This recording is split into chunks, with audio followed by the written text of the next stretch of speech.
What the hell? What the hell? What the hell? What the hell?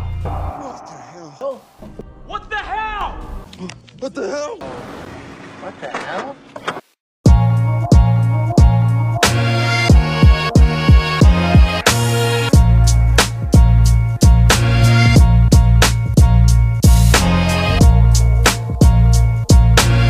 Hello, everybody, and welcome to What the Hell Should I Watch? The weekly rundown of what we're watching, which may become what you're watching. And we come at you every Friday at 9 a.m. Pacific time on stevestebbing.ca.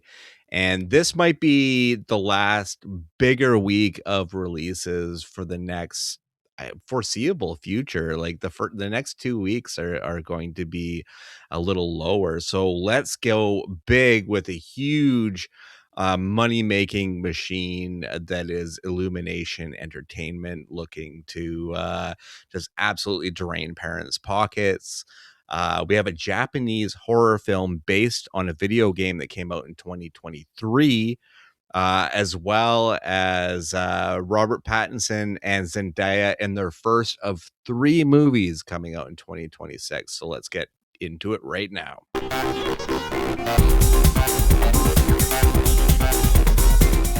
Yes, Illumination Entertainment. They landed the sweet deal of partnering up with Nintendo to start making films. And the Super Mario Brothers movie that came out a couple of years ago, it definitely made a lot of coin.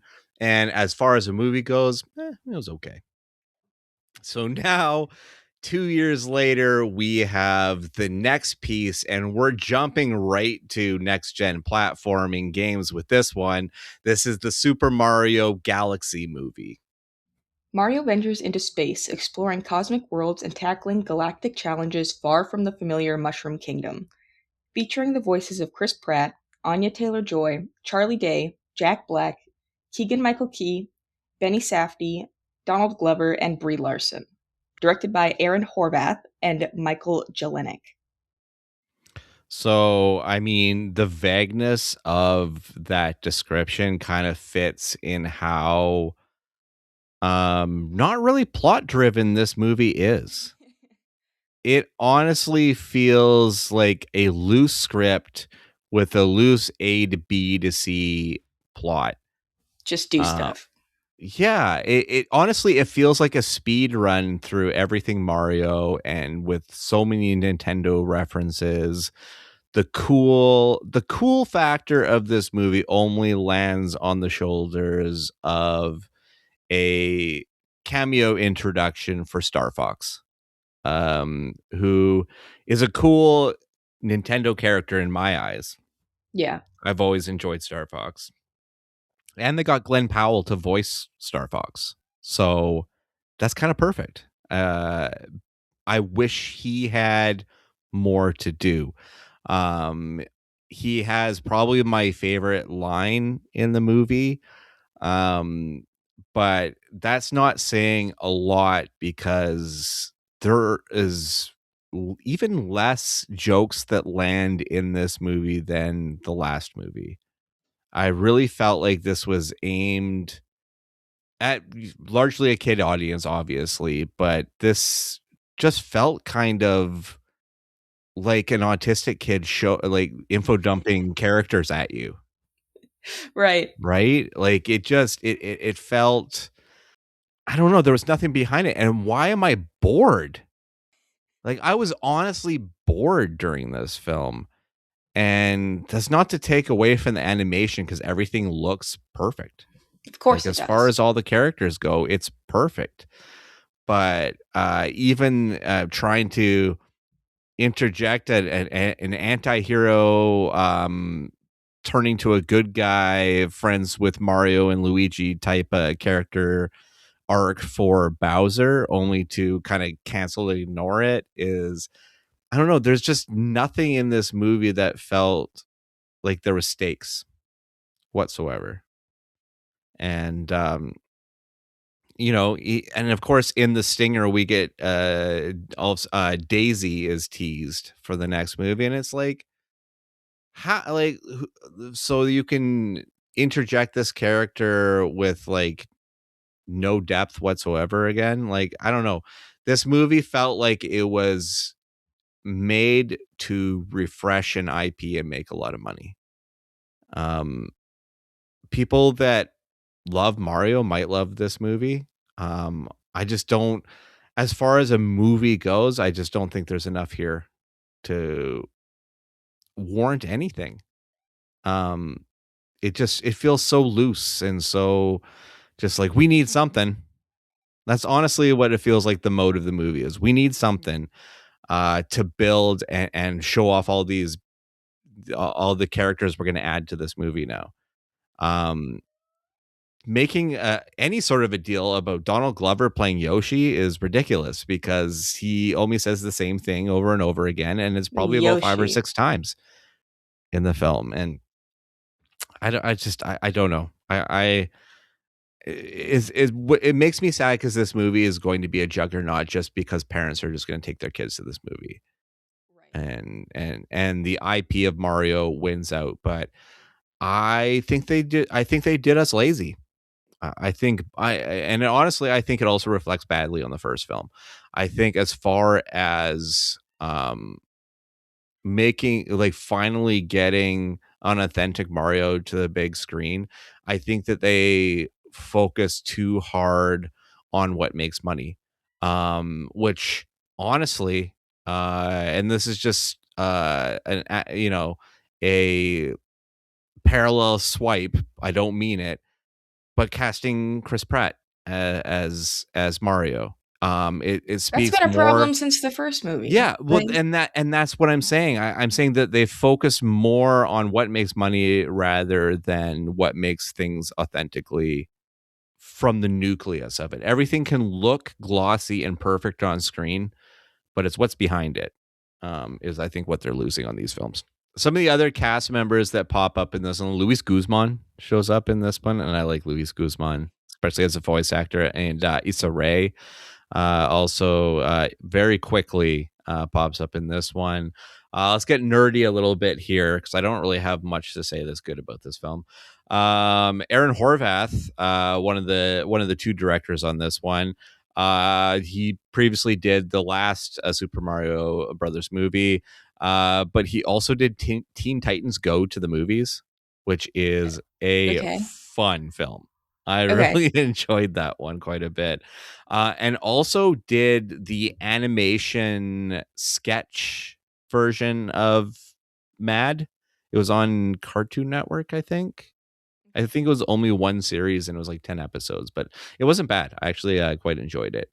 But he directed that. The film was written by Matthew Fogel, who is no slouch when it comes to Illumination films because he wrote Minions: The Rise of Gru, but in animation also wrote the Lego Movie 2, the second part, which I don't have a problem with that movie. I kind of enjoy that film.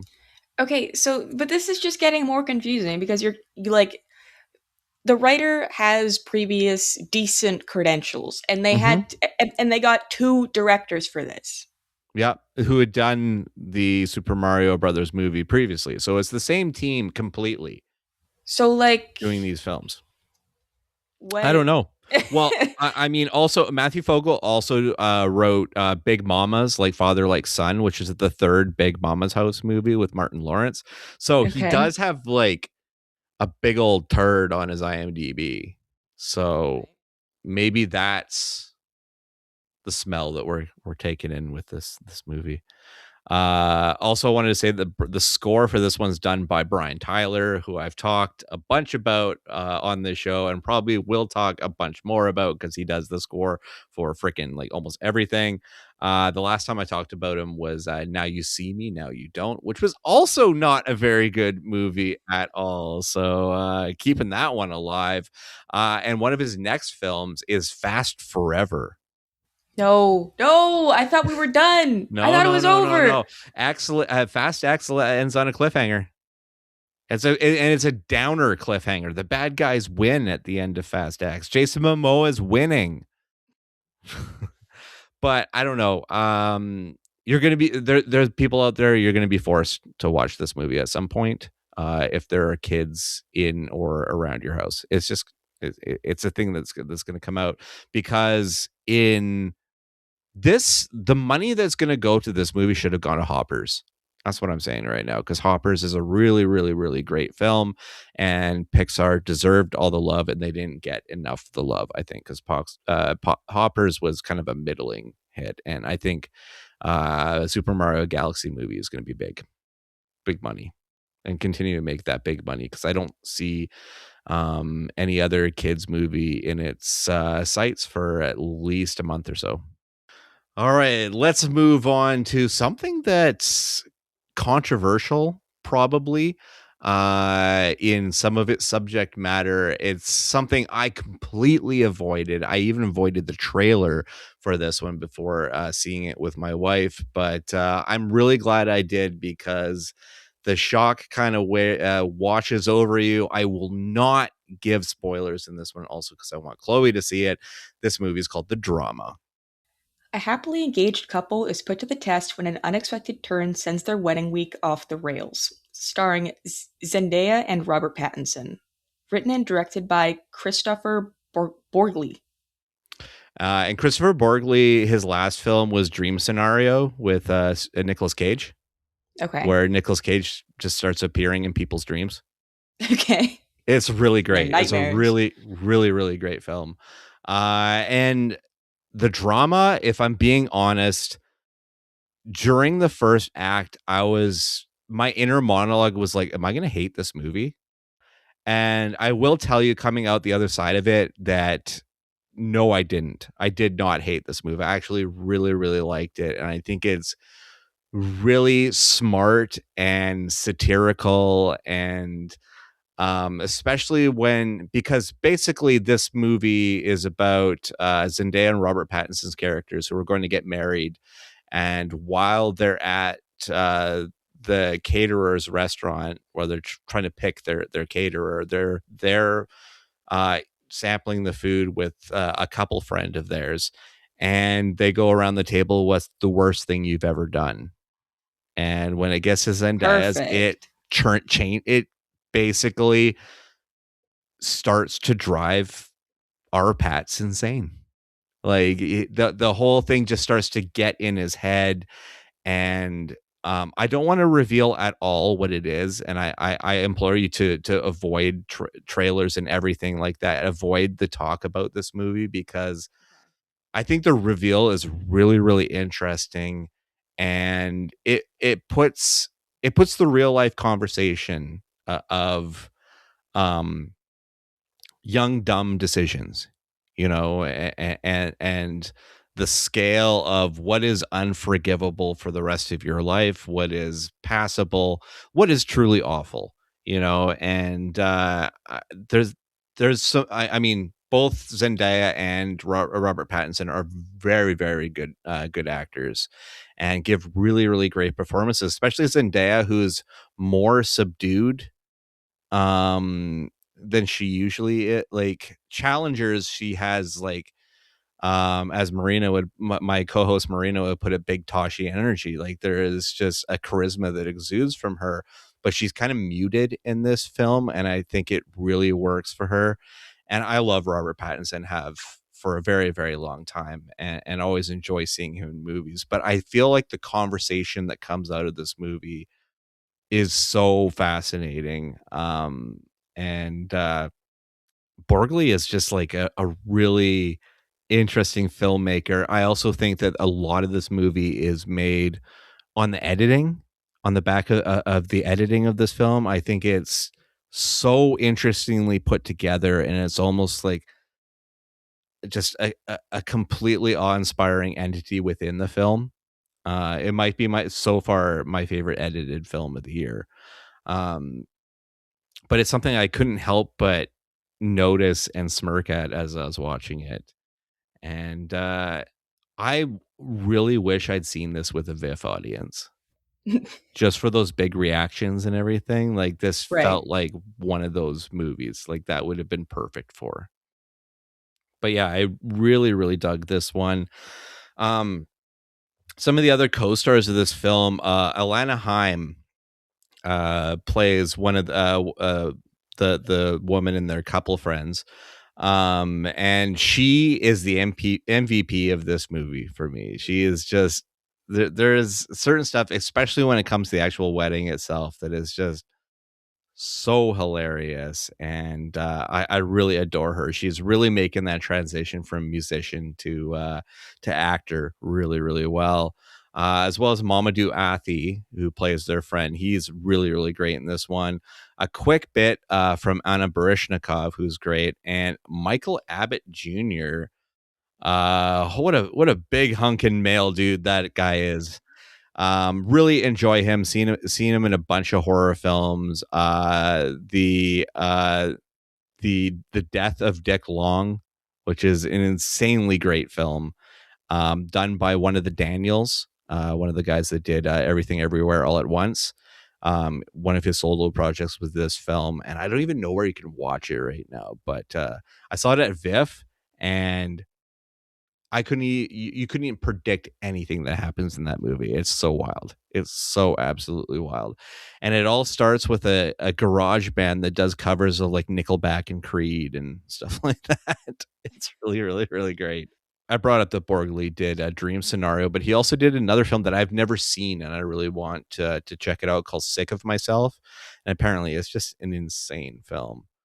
The score for this one was done by Daniel Pemberton, who I literally just talked about because he scored Project Hail Mary. And his next film is Masters of the Universe. So Oh my that'll be god. fun. Yeah. The trailer looks fun.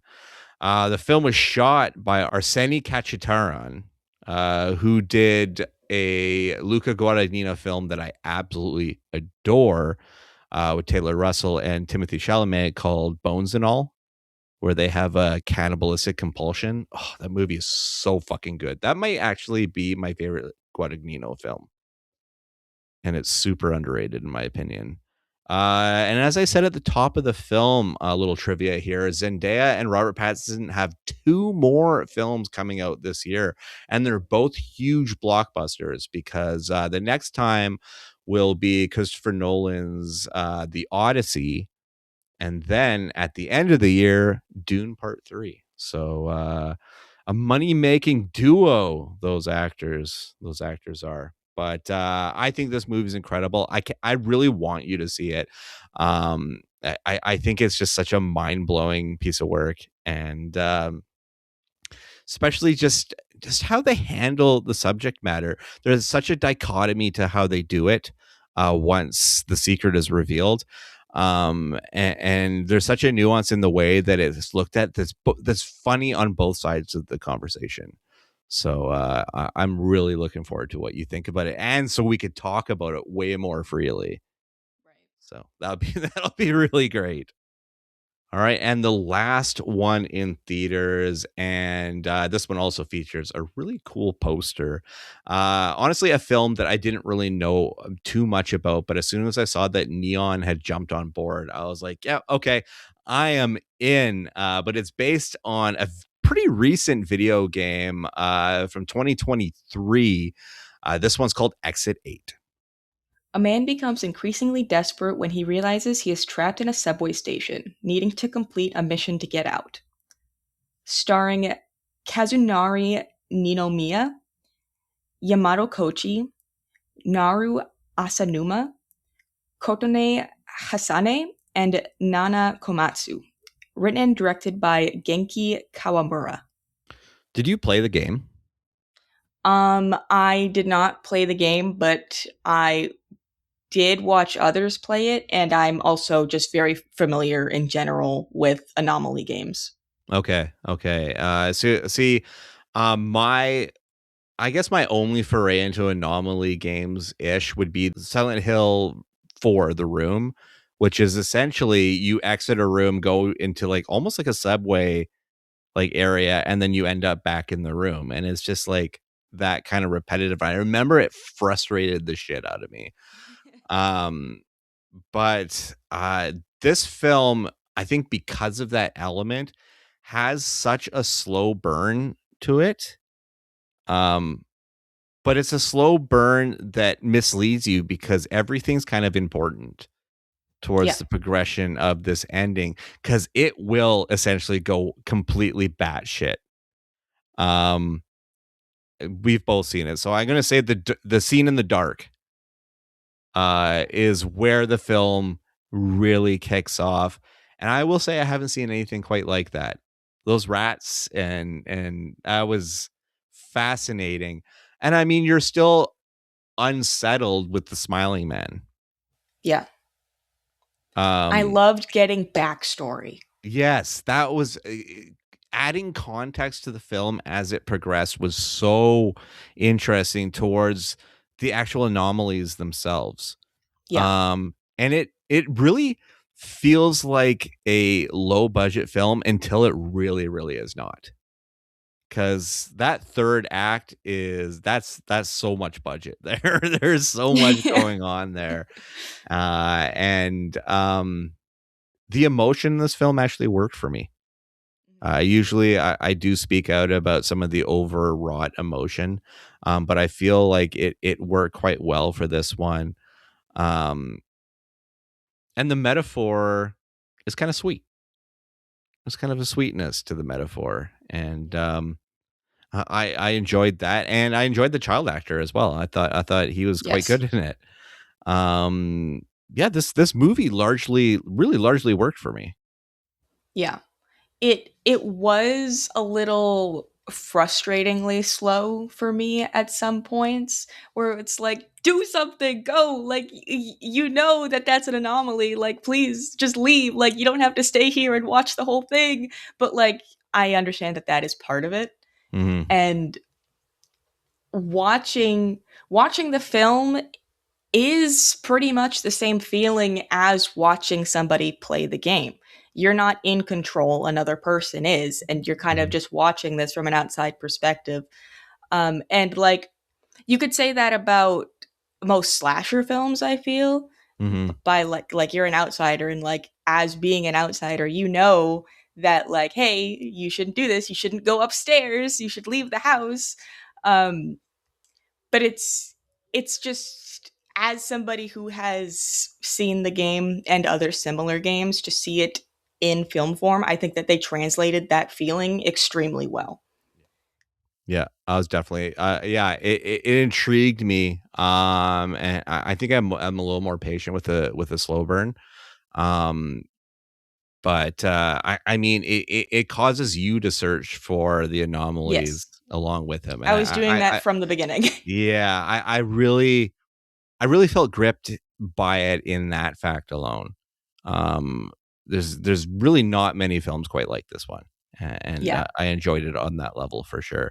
And I also really have a good spot for Japanese horror as well. Yeah. So I was very happy with it. Let's get nerdy for a second here. The film was shot by Keisuke Imamura, who recently did a Well Go USA film called Revolver Lily, which I've been actually looking forward to checking out, as well as a recent Netflix series called Last Samurai Standing, which is actually a badass little series. So that's very, very cool.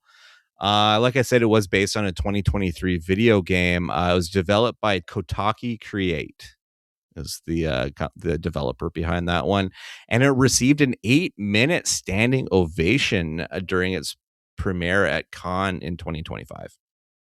People really, really liked it. But yeah, if you're a horror person, search this one out, because there's not a huge ad campaign behind it. It's not really getting a large push, but the fact that Neon decided to jump on board for distribution in North America definitely means something, especially around these parts. So that's all I'm saying. All right, let's move on to what you can stream right now.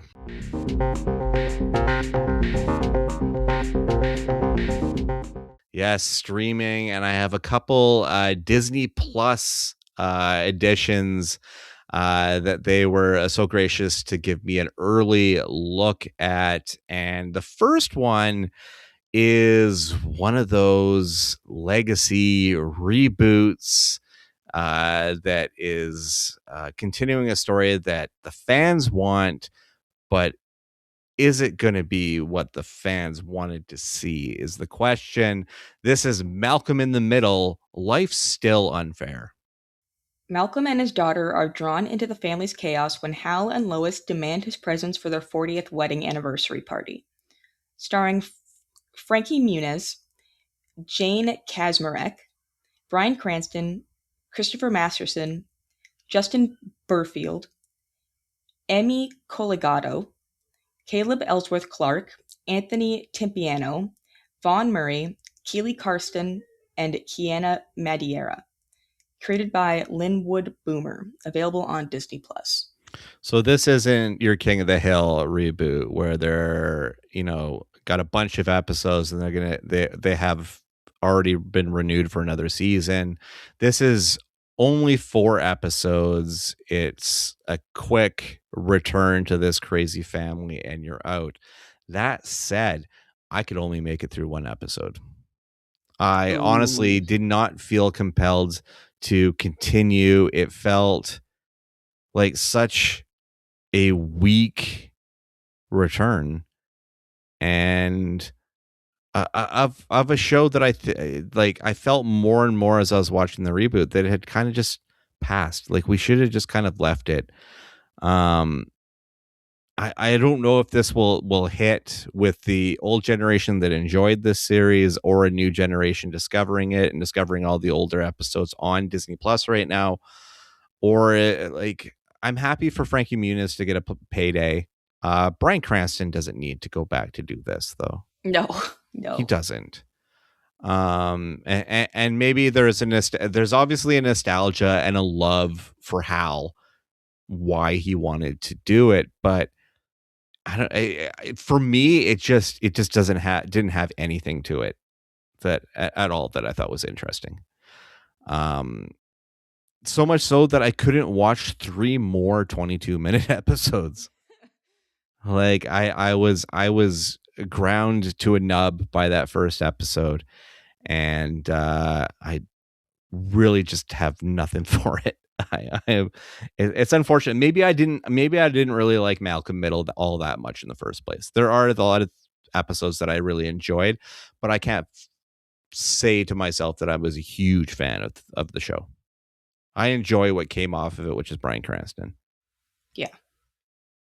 All right. And the second Disney Plus edition comes to us from the lovely people at Lucasfilm, and namely the new head in charge, and he's the creator of this show as well. This one is Star Wars Maul Shadow Lord.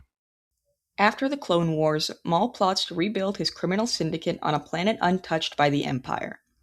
Featuring the voices of Sam Witwer, Gideon Adlon, Wagner Moura, and Richard Ayoade.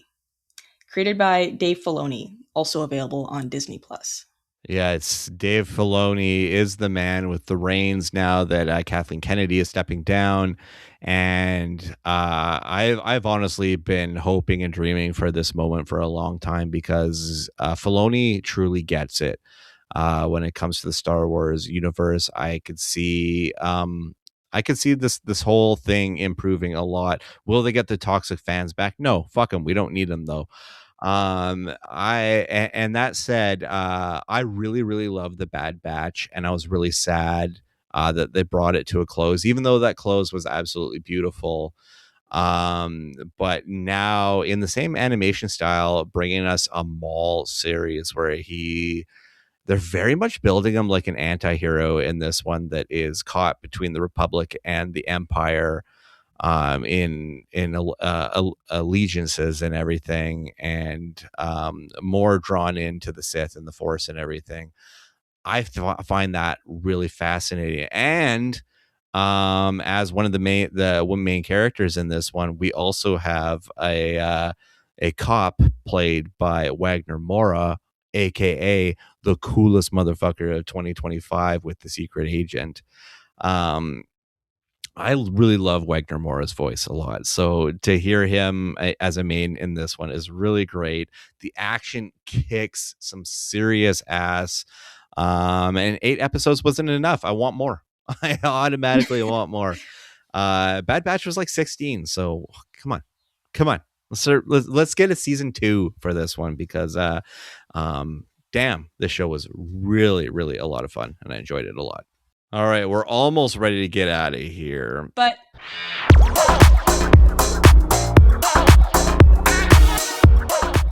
I'm cutting you off. Yeah, you're cutting me off. You got Stop.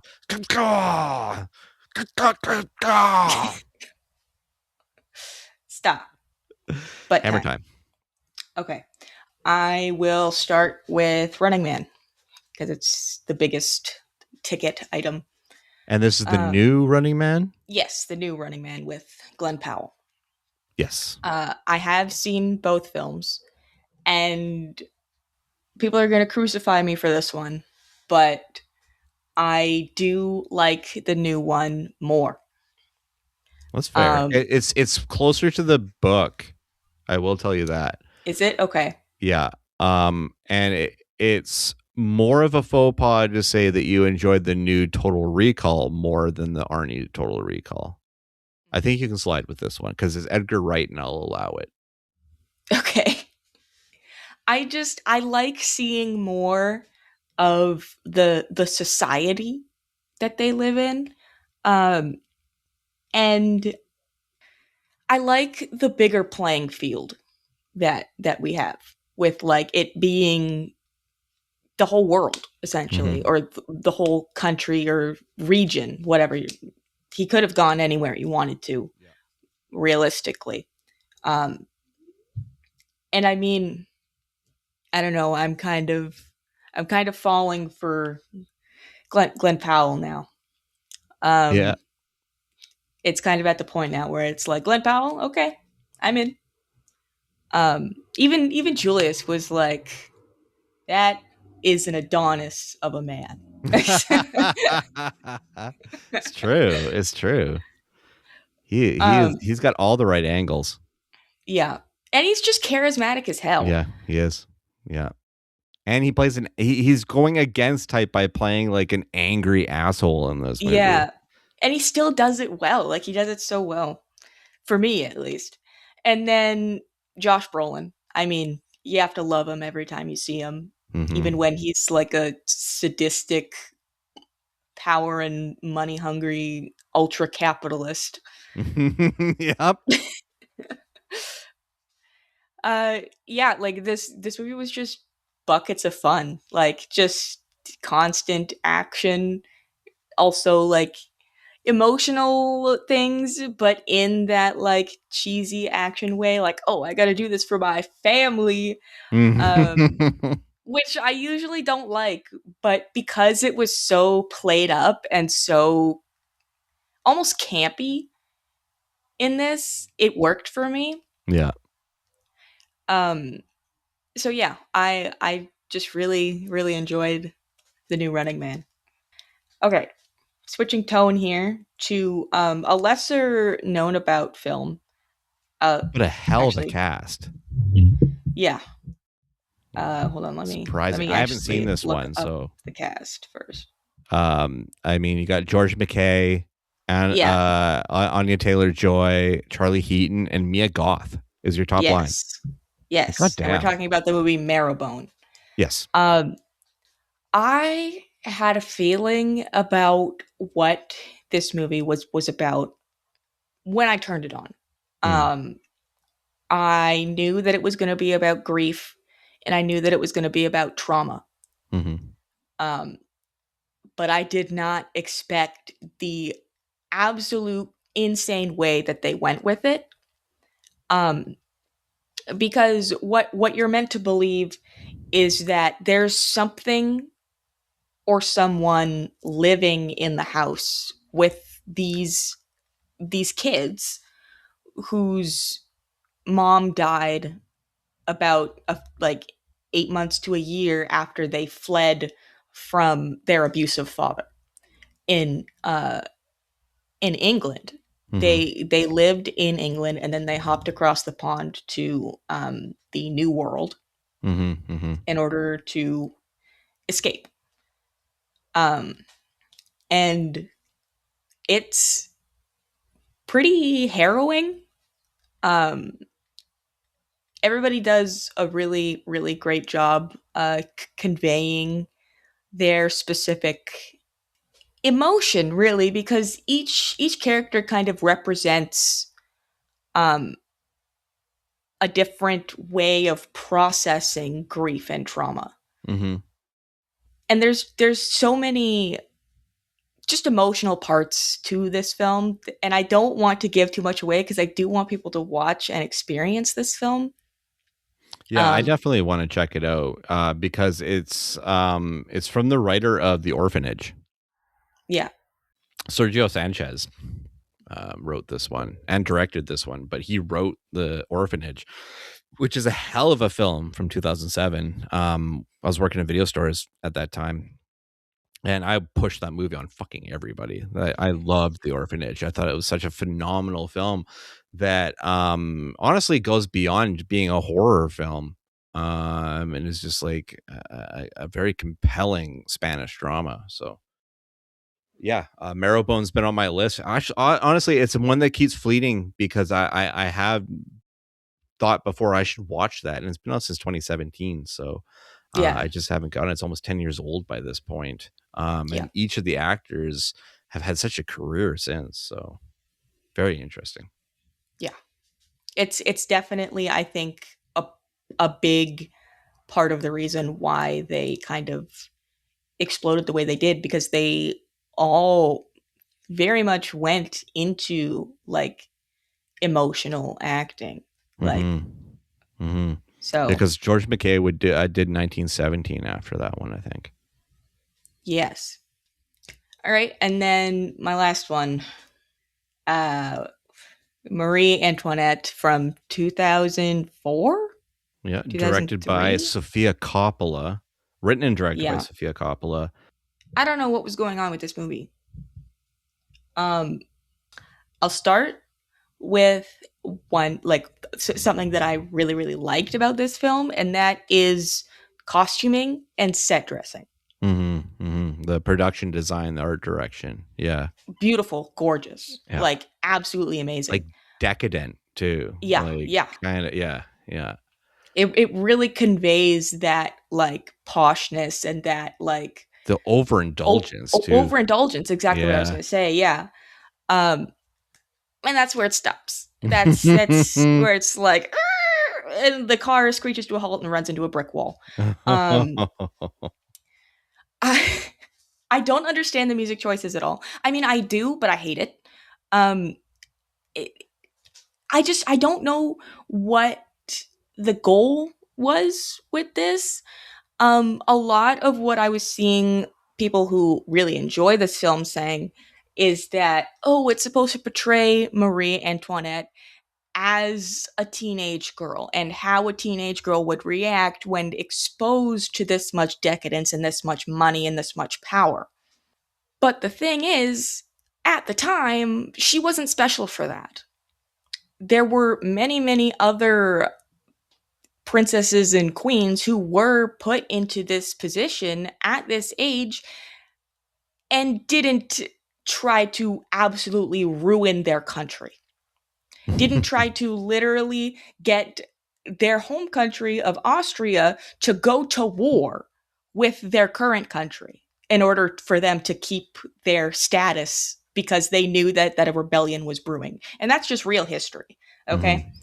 Like that's the thing about this, is you can't really build this fictional narrative around this character when these things actually did happen and this person was a bad person. It doesn't matter how old they were or if they were female or what year it was. That's what happened. And I don't like the fact that we just gloss over all of that and just be like, oh, but she was just a little girl who liked cake and jewelry and shoes.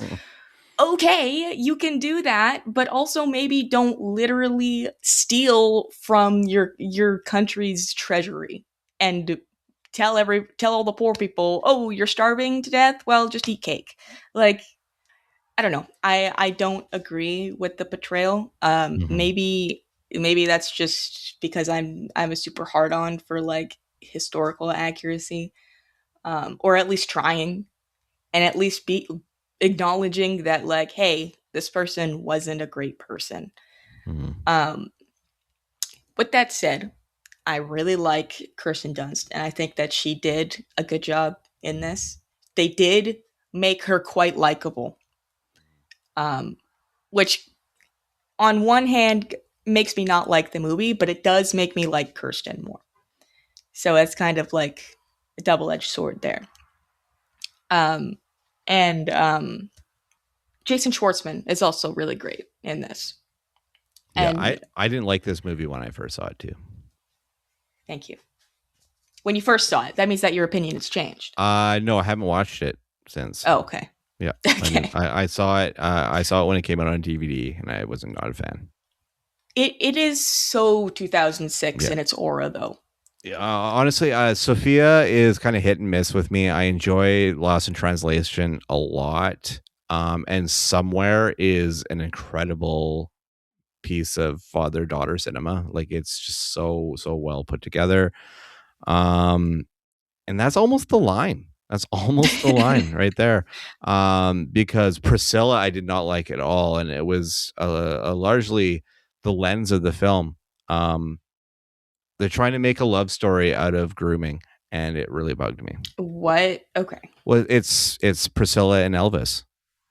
Oh, right. So it is he met her when she was 16 years old. It's grooming. So is this just like a theme, like trying to Kinda. make bad people look good? Like maybe a little bit. She doesn't make Elvis look good. Priscilla is Kaylee Spaney's movie. 100%. Okay. Yeah, 100% is her movie. Because Jacob Elordi plays Elvis in that one, and he's kind of background in it. So, but it just did over there. It was the hill for Jacob Elordi to get over for me to like him, though, because I didn't like him after that film. That's fair. It took Frankenstein and Saltburn. Frankenstein mostly because he's riveting in Frankenstein. He is so fucking good in that movie. Like, I was blown away by his performance in that one, especially the stuff with the old man. You've seen Frankenstein, right? No, not yet. Actually, You haven't seen it yet? I, Okay. I still need to. Yeah. Yeah, you do. Guillermo is just, it's his like baby. He's always been trying to make something like Frankenstein, and then he got to make Frankenstein. I think it's one of the must-sees of last year for sure. But yeah, sorry, did I derail you? No, that's pretty much all I had to say about that. I don't like it, and I don't like it. To whoever was like, "Oh, it's my favorite movie. I watch it multiple times a year." Find other movies. Person on Reddit, I'm talking to you. Find other movies. Pointed message. You better you better post this message on Reddit. This episode on Reddit. Ribbit. This one's for frogs. All right, so we're almost ready to get out of here. I got some reminders first.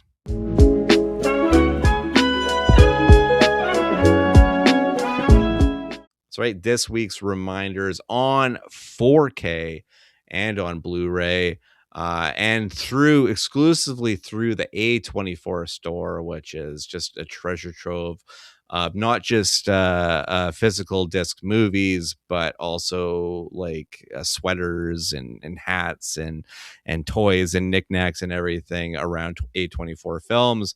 Marty Supreme is all out, and in the most Marty Supreme way possible, a film that garnered 9 Academy Award nominations and didn't win a single one. So Marty. That is so Marty for that to happen. So Marty Mauser. But Chalamet is incredible in this film. Unfortunately, to the voting public, it seems like he became very unlikable over the last few months, leading up to this one, especially taking pot shots at other entertainment industries. Is definitely a faux pas. But I enjoyed this film. It's not in my top 10. If you go back to my top 10 in 2025, it's not there.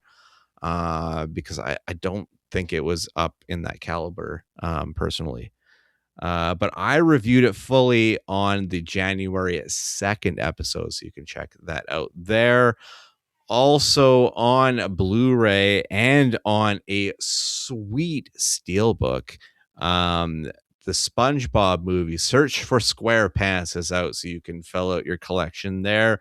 And that sweet steelbook you can find as a Walmart exclusive. Highly recommend. It's just SpongeBob. The whole thing is SpongeBob with an eye patch, and it's a steelbook. Okay. And I love steelbooks, so I'm considering it myself. But I gave it a full review also on that January 2nd episode. But as a bonus, Chloe gave it a review as well on the January 9th episode. And those reviews differ. And also now on a Blu-ray, VHS Halloween is out on physical disc now. And anything that is brought out as a streaming, when it hits physical disc, you must go out and get it, because they don't do this for us very often. But Chloe actually gave a full breakdown of VHS Halloween, because she loves this franchise so much, on the October 24th episode, just before Halloween. She gave her thoughts on VHS Halloween. So check that out there.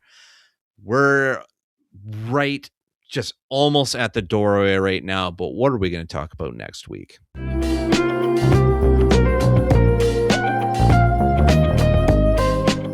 Well, we're gonna, like I said, at the top of the episode, it gets a little thin for the next couple of weeks. I think the next biggest movie I have to watch is the Michael Jackson biopic, which is in like 2.5 weeks. Which apparently they completely reshot the ending of at the request of the Jackson estate. So I have no idea what that even means. But that's not next week. Next week, I have some local BC docu horror, a film called Hunting Matthew Nichols. I'm going to give a look to that film, as well as I'm really hoping Chloe knows about this one, but a crazy Finnish director named Tommy Wirkola, who did these Nazi zombie movies called Dead Snow, has made a film for Netflix that's coming out this Friday called Thrash. And it's about a natural disaster happens and the city gets flooded, and then sharks show up. Yes. So Yep. I think we'll both be reviewing Thrash next week. Keanu Reeves has a brand new film that'll be on Apple TV Plus on Friday, the day that this is coming out, called Outcome, and it's directed by Jonah Hill, who also stars in the film as well. The Boys season 8 will be kicking off their final season by the time we come back for a new episode. So I'm sure we will have some thoughts on that. Invincible as well. Oh yeah, Invincible has already started. I've already watched I've watched only the first 2 episodes, but I'm really, really enjoying it. That aside. And I've already promised reviews for these, but I do have them in the chamber. I have seen these films.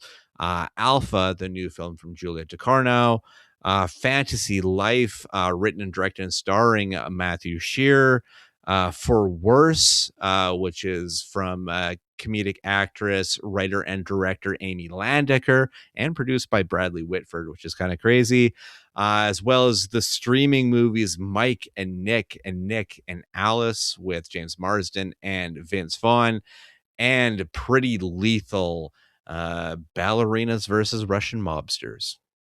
That's pretty much the movie in a nutshell. But that brings us to a close here. You can find me on Twitter, Instagram, Letterboxd, Threads, and Blue Sky at the Stevel Dead. You can find me on Letterboxd at HoneyBunChloe. You can also find all of the episodes for this show on stevestebbing.ca, or go to the YouTube page and please like and subscribe. You can also find us on shiftheads.ca. You can hear me a few different places. First, on After the Credits with Marina, Bill, and Melissa. You can find those episodes at atcpod.ca. You can also hear me on Tremble, the Horror Podcast with Kurt and Taylor. You can find those episodes at 3angrynerds.com. And you can also hear me now on Kelowna's AM 1150 every Friday just after the 8:30 news break. And you can also hear me on Shane Hewitt in the Night Shift, Friday nights at 8 p.m. Eastern Time on Toronto's News Talk 1010, found on the iHeartRadio network. You can also get all of those episodes wherever you get your favorite podcast. And that does it for us. We've emptied out our list for this week, so until next week, bye-bye.